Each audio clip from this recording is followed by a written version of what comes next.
for my last say, alam niyo po, naniniwala ako doon sa constant change. Sa lahat ng bagay dito sa mundo, ang tanging constant lang ay pagbabago. So, kaya naniniwala ako sa pagninegosyo ng sari-sari store, if there is opportunity to leverage, to level up or leverage, or to improve, gawin mo. Lalo na kapag ang iyong negosyo ay unti-unti nang nakakayanan niyang tumayo sa sarili niyang paa.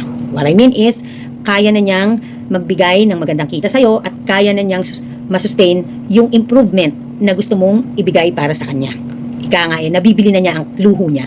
So that's what I did sa pagtitindahan. Kahit maliit ang tindahan ko, kapag kami kailangan akong i-improve, ini-improve ko.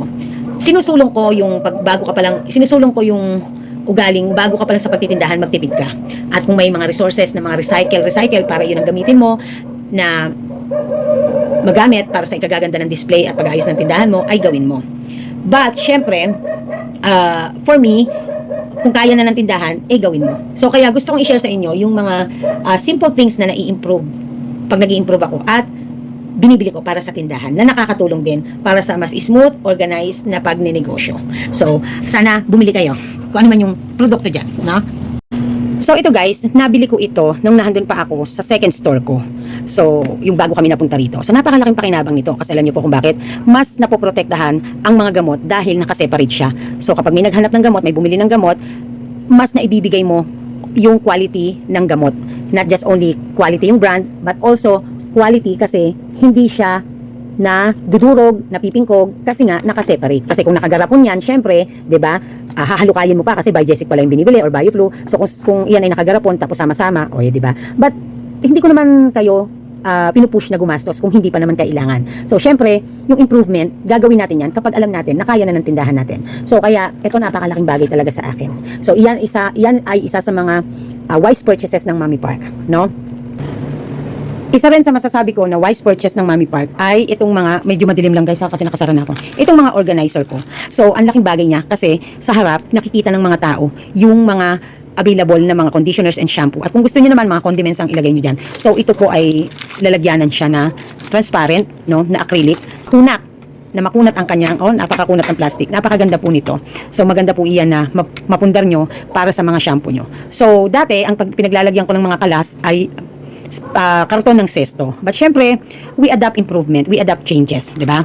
Kasi yun naman talaga dapat. So kaya ayan, 'di ba? So sana check out kayo diyan. Ilalagay ko ang link ng dalawang items na to na isa sa mga wise purchases ko sa pagtitindahan ko para maka-order din kayo. Again, ipapaalala ng Mami Park, bibili lamang ng para sa improvement and beautification ng tindahan kung kaya na. At kung hindi pa, maaari tayong mag-recycle ng mga boxes nang sa ganon ay makatipid tayo. Okay? So ito lang kasi ang kainaman nito pag nadumihan, pwede mo siyang linisin, pwede mo siyang basain para malinis, pwede mong sabunin. Ang karton kasi eventually, lalo kung kung aksidenteng nabasa, yung molds at saka yung dust, yun naman yung iiwasan natin doon. Kaya naman, nung may pagkakataon na tayong maka-afford ng mga bagay-bagay para sa improvement at beautification ng tindahan natin, ginagawa natin, no? Na hindi naman kailangan ma-hurt ang ating pera. Kasi this is a part of our expenditure. So, paalala lang, no? So, thank you. Hi guys, Mami Park is here and welcome to our vlog 2. So, kamusta po kayo? So, today, i-share natin kung kailan ako nag-start na pumasok sa negosyo ng pagsasari-sari store. So, way back 2016, that was my first sari-sari store ever. At yan ay doon sa bahay ng kapatid ko. Nag-iisa kong kapatid na babae, sa ate ko. So, that time, si ate ay nasa Taiwan. She is OFW caregiver. And ako naman, I was about to go back in Bulacan kasi nagre-request na yung aking panganay na umuwi na at dito na lang sa Bulacan magtrabaho. So, the last job that I left before ako umuwi ng Bulacan, way back 2016, is nag-aahente ako ng mga exhaust fans. No? Nagtatrabaho ako sa isang malaking supplier ng mga construction materials. Then, hawak ko yung mga exhaust fan, mga duct tapes, mga lahat ng klase ng tapes, yan. And then, cable wires. So, yan yung mga hawak ko na ating inaahente all over Manila. So, hindi naman ako masyadong nagtagal doon. Then, until such time nga na nag-decide ako na bumalik sa Bulacan kasi yung anak ko nga nagre-request na umuwi na ako. Then, naalala ko noon, isa sa nag-push din sa akin na umuwi ako is kasi mag-a-abroad yung kasama ko sa apartment. Puro kami babae sa apartment. Mag-a-abroad siya, yung parang ate-ate ko. Yung sa pinakamabigat din na dahilan din is yung aking panganay na si Kauri nag-request na nga na umuwi na ako. So, alam nyo, ako, basta may sinabi sa akin yung anak ko na halimbawa na ganon, talagang gumagawa ako ng paraan para mapagbigyan. Kasi syempre mga bata pa sila. So that time, I was already a solo parent. At ang mga anak ko ay iniwan ko lang sa nag-aalaga. Doon nakatira sa nag-aalaga yung mga bata. So, si Kauri and si Kier. Uuwi ako ng Bulacan, but I only have 7,500 cash. So, after 2.5 years of working in Manila, yun lang ang mauwi ko. Kasi that time, maliit pa yung bunso ko. So, talagang lahat ng kinikita ko napupunta sa pagpapasahod sa nag-aalaga and then, gastos ng mga anak ko. Also, that time, si Kauri ko ay nag-aaral na. Ang ingay ng mga aso. Ano ba yan? Every time na lang na mag-vlog ako. I've been waiting this the whole day para lang ako makapag-vlog. Tapos ang ingay nila. Yun nga, umuwi ako. Pero, bago ako umuwi, nagsabi ako sa nanay ko. So, si Mother Earth natin, si Lola Park nyo, at that time, kalakasan ng kanyang hanap buhay sa palengke. Nagtitinda siya ng itlog. So, si Lola Park nyo, almost 17 years sa pagtitinda ng itlog. No? Sinabi ko sa kanya na uuwi ako, but I only have 7,500 pesos. Paano kami mabubuhay ng mga bata? So, sinuggest ni Lola Park nyo na habang hindi ka pa nagde-decide kung ano yung next step mo, next move mo, bakit hindi ka muna magtindahan? Kasi, unang-una, wala pa kasi rin akong tirahan. Wala akong titirahan, wala kaming bahay. So, paano kami? Saan kami titira ng mga anak ko? Iniisip kong mangupahan, pero 7,500 lang ang pera ng ina nyo. So, sinuggest niya na, total naman, nai-stress din siya, nakakatawag ng mga malalayong kamag-anak namin para mag-caretaker ng pamamahay ng ate ko. Bakit hindi ako ang tumira para mapangalagaan yung pamamahay niya? Meron naman kasi siya kahit papaanong guts na magdesisyon kasi kahit papaano may participation siya para ma-avail ng ate ko yung property niya, yung kanyang bahay. So, nung una hesitant ako kasi we're not in good terms ng ate ko. Hindi kami ganun ka-good. So, yung pamilya namin dysfunctional. Talagang hindi kami pwedeng pagsamahin sa isang bubong. Nagka-clash kami. So, kaya isa sa frustration ko, yung nakikita ko na may pamilyang kayang-kaya nilang magsama forever. It's like forever sa buhay nila na sa isang bubong. Yung ganun. But anyway, okay na yan ngayon kasi may kanya-kanya na naman na kaming buhay at natatanda na kami. So, hindi na para pa i-priority ang magtalo-talo. Dahil may kanya-kanya na rin naman na kaming buhay. Eventually, naka-move in kami. Bago ko kinuha yung mga bata sa nag-aalaga, nilinis ko muna yung bahay. At talaga namang inabutan ko talaga na napakadumi, ang baho, ang daming molds, ganyan. So, sa madalit sabi, make sure na nalinis ko ang buong kabahayan, loob at labas, bago ko kunin ng mga bata and to start a new life. So, 7,500. Sabi ng nanay ko, bakit di mo try magtindahan muna habang hindi ka pa desidido kung ikaw ay magtatrabaho or mag-a-apply. Kasi, syempre, kapag ka nagtrabaho ako, matik yun full-time, kailangan ko rin kumuha ng mag-aalaga ng mga anak ko. At, probably, doon siya titira, stay in, doon siya titira sa bahay din ng ate ko. So, sabi ni Lola Pat niyo pa, naka 300 ka lang naman isang araw, kahit pa paano, na-save na yung 7,500 mo, hindi basta mauubos. O baka makaipon-ipon ka pa para may pang-apply ka. So, nakinig ako sa kanya kasi it seems like good idea. Kasi yung minsan ding may tumira sa ate ko para mag-caretaker ng bahay niya, ay nagtindahan doon. So, ang kagandahan kasi doon, looban kami, and then yung sa bandang labasan, may nag-wholesaler, no? So, huwag kayong malilito guys ha. Pag sinabi nating, usually kasi kilala natin yung mga malalaking tindahan na nag-wholesale price sila, pero sa industry talaga, retailer din sila. So, kasi kapag ka-wholesaler, usually iyan ay yung mga distributor ng mga produkto. So, I have a vlog about it, kung paano mo ma-differentiate yung wholesaler sa retailer. So, kasi kailangan alam natin where industry are in, di ba? So, isa yan sa mga nababanggit natin at pag-aaralan natin sa ating YouTube channel. So, please check out my YouTube channel, Mami Team Park. Okay? So, try ko ipapap dyan para mapuntahan nyo. Namili ako. So, I think 5,000 lang muna yung in-out ko kasi nga, magta-trial and error tayo, di ba? Papasok tayo doon sa tinatawag na trial and error stage. So, that time, 2016, that is almost 10 years ago, ang 5,000 mo marami nang mabibili. Kasi, if I were not mistaken, those times, wala pang 20 pesos ang sardinas. Ang mura-mura pa ang mga bilihin. That time din, ang presyo ng gin ay nasa around nasa around 47, tapos sa aming mga sari-sari store ay binibenta namin ng 55 to 60. Ganun yung kalakaran that time. Then, so namili nga ako, and then yung iba naman na funds na natira sa akin ay ginamit ko pang benta ng load. Wala pang GCash noon. And then, nagtira din ako ng konting-konting cash kasi just in case na meron akong kailangan bilhin personal, pagkain, or ano man pa, at least meron akong cash, hindi yung naka-all out naman lahat doon sa tindahan kasi hindi ko pa naman sigurado kung makakabenta ako agad. So, hindi ba kayo maniniwala? That time, yung first day ko, wala akong benta. The second day, nakabenta ako 20 pesos. The third day, nakabenta ako 50 pesos. Until nakakabenta na ako hanggang umabot ako ng 2,000 plus. Pinsan pa, pag maagang nagsasara si Tita Tessie, yung wholesaler sa labasan, kasi wholesale retail siya. Ang kagandahan doon, kapag maaga akong nagbukas and then gabing-gabi na ako magsara. And then minsan sumasabay pa na nagsasara siya ng maaga or sarado siya talaga at all, nakakabenta ako ng maganda. Nakaka 3,000 ako, nakaka 3 plus ako. Pero hindi yun palagi. But to think na with the startup capital of 5,000 pesos, napakagandang pangitain niya, napakagandang improvement sa pagsasari-sari store. So, nung una, struggle din talaga ako. Kasi yung bahay ng ate ko, ano siya, yung gate, tapos maluwag kasi may space, maluwag, pwede ka mag-parking, and then maluwag yung space bago magpinto sa pasala. So, ang ginawa nung nagtitindahan doon, may mga lamesa, and then nakapatong doon yung mga, meron doong glass estante, no? Salamin na estante. So, kaya naman, ang kagandahan doon is, pwedeng laman na lang talaga yung ilagay ko. Kaya lang, ang struggles doon, ipapasok ko siya gabi-gabi. Tuwing magsasara, ipapasok ko siya. So, chinaga ko yun guys. Siguro, naka almost a month din ako bago nalagyan yun ng cover na makulong yung space para hindi na ako magpapasok ng paninda. So, nung makulong siya, anyway, may kubo ang ate ko doon. So, kasama doon sa kinulong namin is yung kubo niya. Kaya, doon din sa kubo, pahingahan din. So, maganda din yung munting sari-sari store naging setup. Ang pinakaharapan namin ay yung kanyang bakod na grills. Kasi, bakod na grills, tapos gate, ganun. So, pagkas ng bakod na grills, bintana ng sala. So, ganun yung style nung tindahan. And then, naalala ko, nung nasa Manila pa ako, mga panahong nasa Manila pa ako, pumasok ako sa backyard, yung, hindi ko alam guys kung anong term doon yung di ba pag poultry manok, hindi naman manok, baboy yun eh. So, pumasok ako sa pag-aalaga ng baboy. However, nalugi siya, laki ng lugi. So, nasa 96,000 yung lumabas na puhunan, lahat-lahat, kasama pagkain, lahat na, pati pagbili ng baboy, pati aalaga, ay pagbabayad ng tao sa nagbabantay, ganyan. Pero ang napagbentahan lang ay 58,000. So, laki ng lugi. That time, doon yon ginawa sa bahay ng nag-aalaga ng mga anak ko. Kasi, malaki ang bakuran nila, and then meron ng dating nagbaboyan sila, kaya may mga butas na. Ang ginawa ko na lang, pinarenovate, nilagyan ng bubong. Tapos yung mga kahoy hindi na bumili kasi may mga kawayan din doon sa bukid. So kaya naalala ko noon, sabi ko kung pwede ko bang makuha yung aking mga bubong, kasi bago yon, mga yero. Kasi nga wala naman akong that time resources para magpa-renovate ng tindahan, para hindi na ako nagpapasok ng mga paninda. Then sabi ko doon sa nag-aalaga, tinawagan ko na pakibaklas, kukuha para i-cover doon nga sa tindahan na muntik sari-sari store.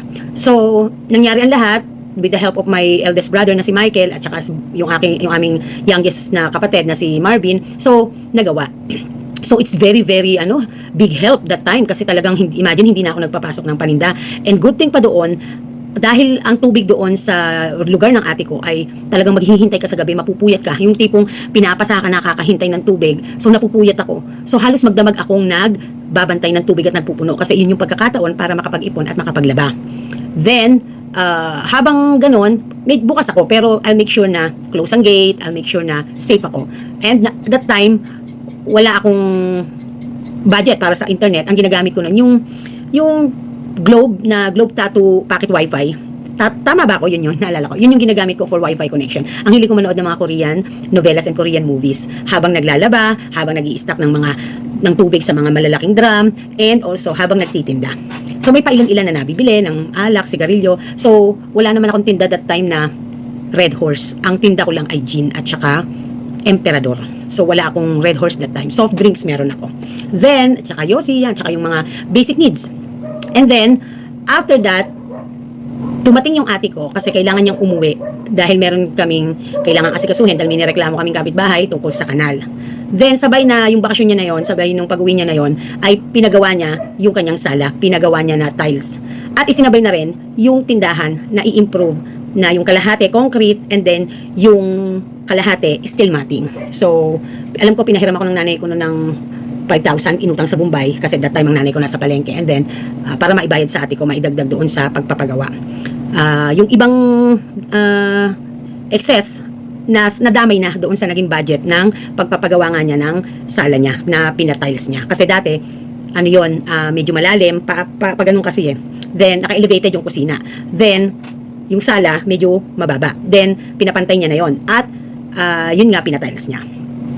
Ang decision kung bakit ganun yon, hindi dahil sa nangangarap din ako na maano, 'di ba? Kaya lang kasi nasa major decision kasi yung may-ari ng bahay, which is si ate. Kasi nung dumating siya, talagang nasasaktan yung mata niya. Kasi imaginein mo, I'm shining like an armor doon sa bahay kasi silver yero. Isipin mo, yero yung ginawang tindahan.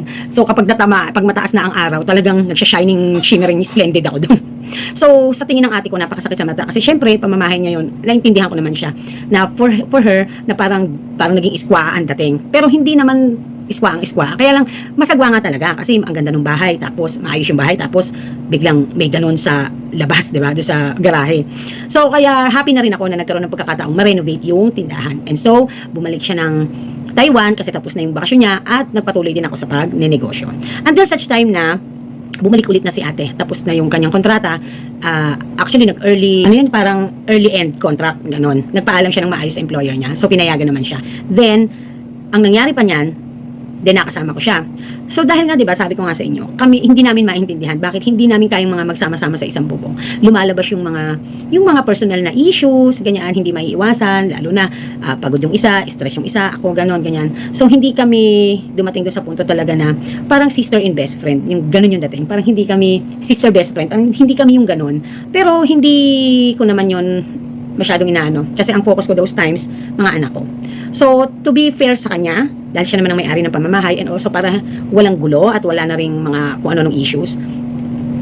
Total, kami lang naman yung nakikitira. Dahil kaya lang naman niya kami pinatira doon kasi kung ako lang, syempre hindi siya papayag. Pero dahil sa mga pamangkin niya na natuto siyang magparaya.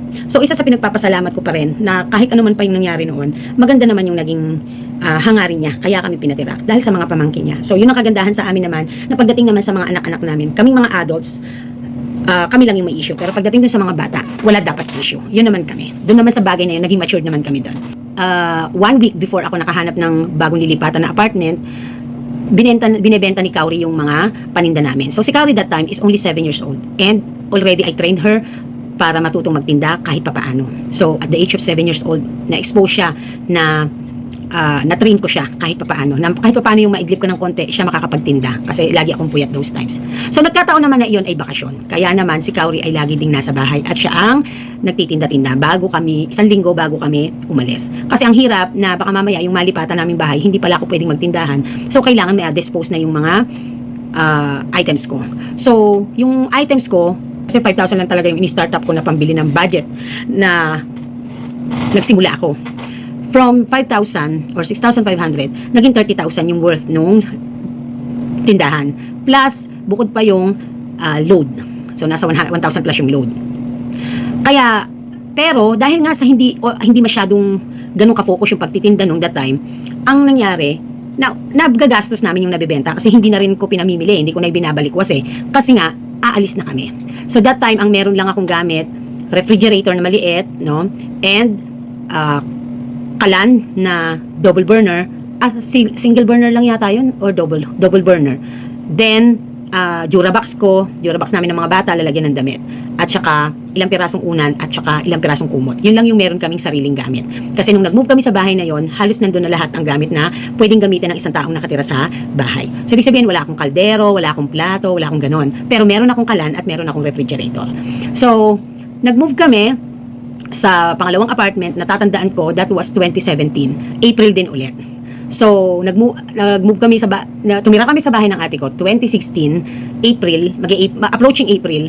And then, 2017, nag-move kami sa first apartment namin ng mga bata, April din. At if I still remember, that is Biyernes Santo.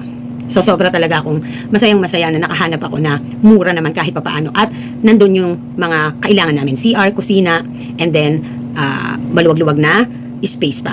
So, nung mag-move kami doon, nilagay ko, doon ko dinisplay ko sa bintana, window type lang, yung mga natira kong mga chichirya, mga items, ganyan. And then, walang laman ng ref namin. And then, ang dala-dala ko lang na pera is 2,500 na barya. Yun pa yung binayad ko na pang down. Ang binayaran ko lang ay yung month na lumalakad sa amin. Dahil sinabi ko na, ipasusunod ko na lang yung down payment. Kasi 1 month deposit dapat, tsaka 1 month advance. Pero ang binayaran ko lang talaga, 2,500 lang. Pang ano lang dun sa lumalakad namin. At pumayag naman yung may-ari kasi natutuwa siya. Siguro naawa din siya dahil nga solo parent ako, no, kami lang mag-iina, ganyan. And then, para na rin dun sa mga apartment na yun ay may nakatira. Kasi hindi masyadong upahin yung apartment. Laging may dadating, aalis. Pero may nakaupa doon sa dulo, hindi nga lang siya, ilan ba pinto doon? 1, 2, 3, 4, 5, 5 pinto yun eh. May nakatira doon sa dulo, pero hindi teacher, hindi laging nandun. Okay, then, yun nga. And then eventually, umalis na rin yun eh. Tapos may pumalit. Dumating doon sa point na yung may-ari, yung caretaker nung ano, kasi yung totoong may-ari nasa abroad. Dumating doon sa punto na yung nagki-caretaker dahil laging busy, binigay na rin sa akin yung mga master key para ako na yung nagwe-welcome, ako na yung makikipag-usap doon sa mga gustong interesadong umupa sa mga bakanting unit.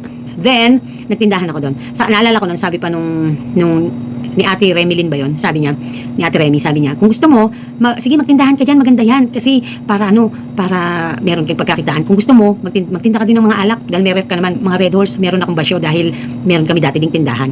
Kasi yung kabilang kalsada, property din nila, may maliit na tindahan yun, pero sarado. Abandoned na. So, yun. And tututuwa naman ako. But the problem is, wala naman akong puhunan. Kasi yun lang talaga eh. Yun lang talaga yung panimula namin ng mga bata. At hindi ko pa din alam talaga kung ano ang mangyayari sa akin. Dumating kami doon sa punto na yung mga chicherya na mga tinitinda ko, inuulam namin. Yung oishi, inuulam namin sa mainit na kanin. Kasi naalala ko nung bata ako, yung kapitbahay ko, yung kalaro na, yung kalaro ko, inaya akong kumain ng tanghalian. Maliit din silang tindahan. Tapos ang gusto nila, oishi. Yung original na flavor, tapos saka mainit na kanin. So, dumating talaga kami dun sa time na yung mga natira ko talagang pagkain, yung mga natira kong paninda, yon ang aming inuulam dahil sa walang-wala talaga. And then, namasukan ako ng trabaho. Malapit doon, na po pwede akong panggabi, kahera ako sa isang resto bar na may resort. Hindi rin ako nagtagal doon kasi hindi na rin ako pinapasok ng may-ari dahil nag-cost cutting. So, kaya wala na naman akong source of income. Actually, parang wala pa yata akong 3 linggo doon. Then, yung katapatan namin na sa kabilang kalsada, merong ding garment. May bahay na maganda, tapos sa likod niya, garment pala. Tahian ng mga, yung set na punda ng bata, ay yung set na comforter ng bata, yung may dalawang hotdog na unan, tapos may maliit na unan, na pillow, and then may comforter. Tapos, meron din sila, ang ginagawa din nila, yung mga lampen, at saka mga, ano ba yan, yung parang tuwalya na gano'n na isinusuot sa ulo ng bata. Tapos ibabalot yung bata. Ganon. Basta ganon yun. So, 200 a day. Pero pag kailangan mag-overtime ka, hindi bayad. Mag-overtime ka dahil, halimbawa, hinahabol yung delivery the next day. So, yun.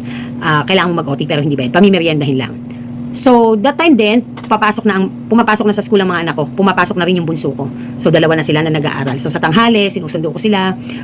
Literal guys, bumibili ako ng kalahating order ng ulam. Yung tipong, ano ba yun? Yung tipong 20 pesos, 40 pesos ang kasi 40 pesos ang order, tapos ang kalahati 20 pesos. So, 2 pirasong maliit na laman ng, sinampalukan ng manok yun eh, 2 pirasong maliit na laman ng manok, and then sabaw. Sabi ko, ate, padagdag na lang ako ng sabaw. Umiyak ako guys, kasi yung laman, inalalaan ko sa mga anak ko. Tapos yung sabaw, yun na lang ang akin. Talagang, talagang walang-wala ang ina nyo that time no? So, kaya naman, sobrang na-appreciate ko yung buhay ko na yun, dahil as a solo parent and independent, na talagang wala kang basta-bastang makakapitan. I have my best friend, supportive best friend. Nung nag-birthday ako, binigyan niya, instead na bigyan niya ako ng something, na material things, ang binigyan niya sa akin pera, para alam niya kasi na kailangan ko ng cash. So, may mga nag-abot din, at malaking bagay na kahit paano nakakaraos kami those times. So, kailangan ko rin syempre ng internet connection, kasi lalo na kung mag-a-apply ako ng trabaho. So, hindi ako tumagal doon sa garment na yon, pero nung habang nandun ako sa garment na yon, yung pagtitindahan nandun pa rin sa sa sistema ko talaga. So, yung tindahan namin na maliit na yon, hindi laging nakakapagtinda, hindi laging bukas kasi may pasok kayong mga bata. Si Kauri, nagtitinda siya pag galing niya ng school. Whole day sila. So, mabubuksan lang ang tindahan, 4:00 na ng hapon. So, iniiwan ko sila kasi malapit nga lang yung garment. Tinatanaw ko sila at binibiling ko sa kapitbahay. At sinasabi ko kay Kauri, mag-lock sila ng pinto. Tinuturuan ko din sila pagdating sa paggamit ng kalan. So, as early as 7 years old, natutong gumamit ng kalan ang mga anak ko.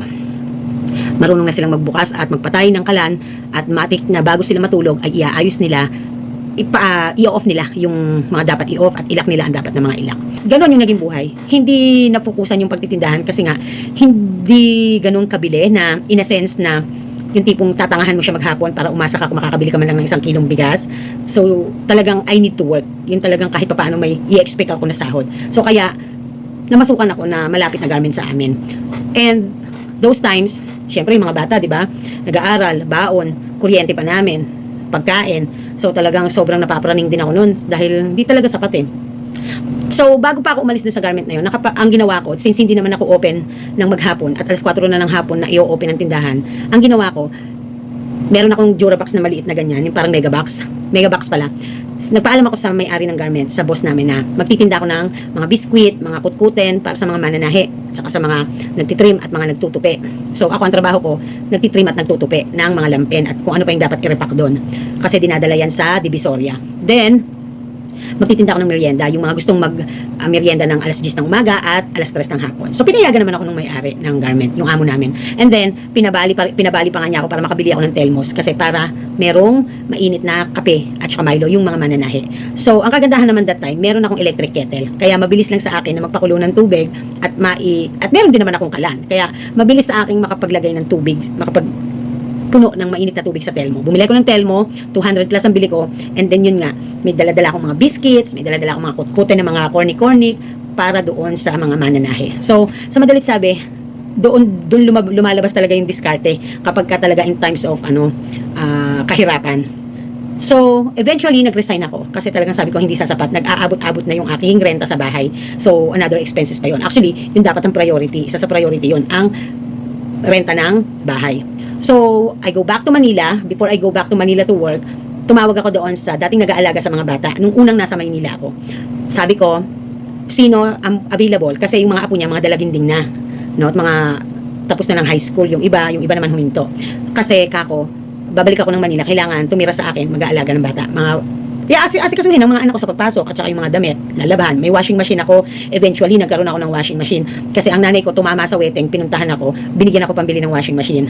So, sobrang yung mga napaka-importanting mga bagay sa pamamahay, nagkaroon ako. And, nag-apply nga ako ng Manila. Bumalik ako ng Manila, panggabi ako. So, umuwi ako para lang matulog. No? And those times, may tindahan pa rin naman kami at unti-unti din kaming nakikilala. Pero talagang, nung ako ang humahawak dahil nga hindi laging bukas, talagang swerteng makabenta ng 100, 150, 200. Ngayon, napukusan ngayon ni Pulay, yung isa sa apo ng nag-alaga ng mga anak ko. Napukusan niya, kaya yon ang kanilang libangan na habang nagtatrabaho ako at habang siya ay nag-aasikaso ng mga bata, nagtitindahan din. So dumating dun sa point na kapag sumasahod ako, iniintriga ko lahat halos sa kanya yung kinikita ko. Kasi yung budget ko sa pamasahe pa Manila kasi nag-uuwian ako eh. Sinikap ko talaga na mag-uwian kahit sobrang pagod na pagod ako.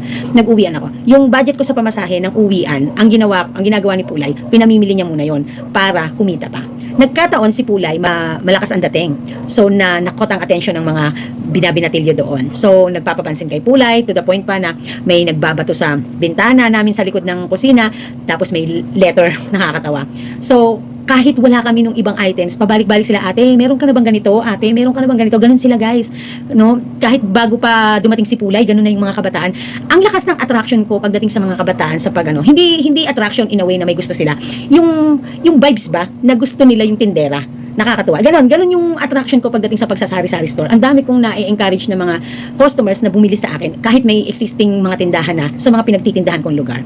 So, fast forward, hindi kami nagtagal doon. Mag-iisang taon, umalis kami. Kasi yung CR ay umapaw. So, wala kaming choice but to move to another apartment. Kasi hindi pa maasikaso yung CR. So, 1 week kaming nasusuffocate doon. Kawawa yung mga bata, hindi na natutulog. So, we need to move to another apartment. So, yung pangalawang apartment na yon ay nagtindahan din akong muli. So, that time, si Daddy Park, nasa buhay na namin that time. So, ang kagandahan doon, sinuportahan ni Daddy Park yung pagsasari-sari store ko sa pangalawang naging apartment namin. At doon din nagsimula yung ako ay naging active sa social media because of my love to music. So, nag-YouTube ako kasi sa YouTube, pwede palang kumanta-kanta. Dahil yun yung, yun yung stress reliever ko. So, bago pa man ako nag-YouTube, ang sinimulan ko na puhunan doon sa pagtitindahan ko nung una ay 5,000 lang ulit. So, handun mismo yung bahay namin, yung tinitirhan namin, tinutulugan, handun lahat. At nasa window type lang din ang aking pagsasari-sari store. Dumating sa point na tumataas yung demand. Napaka medyo private apartment yon. Kasi, imagine, I have to open the small door. No, nung pinakamalaking gate. Hindi po pwede kasi buksan mismo yung gate eh. Kasi ang pagbubukas ng gate ay palabas. So mahaharang sa kalsada, baka masagasaan. May mga truck pa naman dumadaan na malalaki doon. So kaya what I did is nagpaalam ako sa may-ari, minake sure ko na doon kami sa pinakaunang unit, at sabi ko nga maglalagay ako ng munting tindahan, and then bubuksan yung maliit na pinto para makapasok yung customer na mga kapitbahay namin na residential naman. So, napakabait ni Nanay Presi, yung nanay ng may-ari ng apartment. Kasi that time yata, working sa Manila, nag-i-stay sa Manila, yung may-ari talaga ng apartment namin na yun. Until such time nga na naging kapitbahay ko sila Cheche, yung online seller ko na naging kapitbahay at kaibigan, at yung kanyang asawa na si Jobit, na siya namang minsan ay nagiging cameraman ko sa parody na ginagawa ko sa YouTube. And then, we also had neighbor na sila Joshua, no? Nagtatrabaho sila sa isang cellphone repair shop. So mag-asawa sila until nagkaanak sila, ganyan. Mga ano pa sila, wala pa silang anak, hanggang sa doon na sila nagkaanak. Almost 5 years ako doon sa apartment na yon. And then bago kami lumipat doon, may nakatira na doon na 2. So, matik may customer na ako. Then nga, yun nga, nagulat nga sila ng tindahan ako, ganyan. So, 5,000 lang yung startup ko doon until nung tumaas yung demand, doon na yung sineryoso na namin na ang ginawa namin, nung magkaroon ng available unit, ang ginawa namin is, yung unit na yon, ginawa lang namin siyang buong tindahan lang siya. Tindahan lang at all. Lumipat kami sa ibang unit para yun naman yung maging tulugan namin. So, lahat ng journey ko na yan ay nahan doon sa YouTube channel ko. So, kung bago ka sa channel ko, doon mo simulan sa mga mga bandang unang videos ko. Bago mag-pandemic, then pandemic era, handon lahat yan. Yung mga journey at mga advices natin. Then, yun nga, walang forever, no? So, dumating dun sa point na ang totoong may-ari ng apartment, tumira na doon sa amin. Pero sa taas siya. Kasi up and down yun eh. Sa taas, hindi pa masyadong gawa. Kinonstruct yun, no? Ginawa na. Then, doon nagbahay yung aming talagang landlord. And then, eventually, nagbaba siya ng rules and regulations na may kontrata. So, dumating kami dun sa puntong nag-decide kami, hindi kami uubra doon sa kontrata, sa mga conditions niya. Kasi nga, iba yung naging lifestyle talaga namin eh. So, kaya, we better, inisip namin na lumipat na lang. Since dito naman sa iniisip naming lilipatan na to, tulad nitong Willow Bend subdivision, may property na nabili sila dito, yung kapitbahay ko, sila Cheche. Ako naman, doon sa Lumina, meron akong hinuhulugan na property. Ang problema, hindi nga kami naka-move in dyan, di ba? Kasi nga, may problema ang Lumina Phase 5. So, walang nangyari. Then, pero umupa muna kami dito. So, nakita ko tong pwesto na to, sarado, tapos for rent ang nakalagay. And then, aksidente ko lang nakita to kasi sa Lumina ako nakahanap ng titirhan. Sinamahan ko lang si Jobit at si Cheche, yung kapitbahay ko nga na online seller at na mag-asawa at yung nagiging cameraman ko paminsan-minsan. Sinamahan ko lang sila to meet their landlord dito dahil dito sila nakahanap ng titirhan. And then, aksidente na dito kami nahinto sa tapat nitong pwesto na to dahil hindi magkatagpo yung landlord nila at saka kami, hindi kami magkatagpo. So nagkaligaw-ligaw until dito kami na stop sa tapat nito. Tapos may contact number. Then kinuha ko and then kinontak ko. And then itinawag ko sa best friend ko. And then hindi isang araw lang yata after, sakto ang best friend ko kasi na ano pa siya, dahil nga nag-pandemic noon tapos medyo nagbabalik sa normal. Sakto home base dahil sa call center nagtatrabaho ang aking best friend. So, may time siya para samahan ako. Actually, sinamahan nga din niya ako nung dati maghanap ng bahay, ng titirhan. And then eto, sinamahan niya din ako. Yung susi nito nakalagak sa butika. Pinabuksan. And then, supposedly, itong first unit na to, hindi ito ang kukunin ko. Dapat yung pangalawa. Kasi yun yung mas mura-mura. And then, I realized kasi, yung itong unit na to dati, may parang bato pa na nakaharang sa harap. Ito, open na open. So, parang feeling ko, mas bet ko to. Kasi nga, para mailagay ko yung mga estante ko sa harap para magandang tingnan, para tindahan. Dahil may mga natira pa rin akong mga items galing sa dati kong tindahan, no? So this is supposedly, would be my third sari-sari store, no? That time. So, at tingin ko naman ay magpo 4 years na ako dito. So, yun nga, dito nag-start. Tinanong ako ng may-ari, ano ang ititinda ko. Sabi ko po, meron po akong mga items na natira na galing sa dati kong tindahan at syempre po ay kailangan ko po ng space para sa dishwashing ko. Kasi those times, napaisip na ako na tinanggap ko na sa sarili ko na hindi na ako makakapagsari-sari store. Baka possible hindi na. Kaya naghanap na ako ng alternative na po pwede kong gawin na maghahanap buhay ako. Then, yun nga, pumasok ako sa pagdi-dishwashing. Anyway nga pala, balik tayo doon sa sa tindahan ko nga na huling apartment. Hindi ako natuloy nang magtrabaho dahil nag-resign si Pulay. Kaya siya nag-resign, I'm not aware, na buntis pala siya. So yun, Kaya, good thing na lang ay si Daddy Park dumating na sa buhay namin and he's the one support me all the way para gawa ko yung gusto kong gawin na pagnenegosyo, paghahanap buhay, those times. Kaya honestly speaking, yung bago ako lalipat dito, yung dati kong tindahan, hindi ako obliged na kumita doon ng malaking-malaki kasi automatic, meron naman kaming kakainin. Meron kaming panggastos na personal.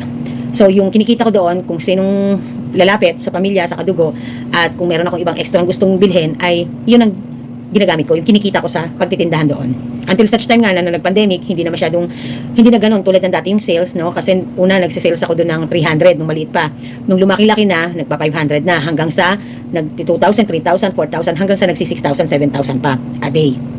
So, nung nag-pandemic, when pandemic strike, talagang kahit nagbalik ulit na sa paunti-unti sa normal, swerte na akong makasales ng 2,500, 2,000 until such time na nag-move kami dito. Okay, balik tayo. Sana nasundan, ano? And then, yun nga, first unit lang muna. Dahil walang nakaupa rito. 2 unit na magkadikito, walang nakaupa. Pero sa dulo, may nagdenegosyo ng manok, pritong manok. And then, itong kasunod ko dito, dental clinic. At yung kasunod pa, butika. So, nung makuha ko to, yon. Ang journey ko po dito sa tindahan na to, ay nasa YouTube channel ko. Nahandoon po lahat. Part 1 hanggang part 3 ng renovations and pag-extend ko. Nakuha ko sa huli hanggang huli yung dulo na dahil nag-stop na yung nagmamanok. So, instead na iba pa ang kumuha at para kako malagyan ng space yung aking mga chest freezer. So, kaya kinuha namin yung dulo. So, nasa YouTube channel ko po ang journey niya. So, yan po ang ating journey sa pagtitindahan. So this is Mami Park and this is Team Park. Nasanay sa YouTube, nagsasabing tindera is my proud career fighting. Bye!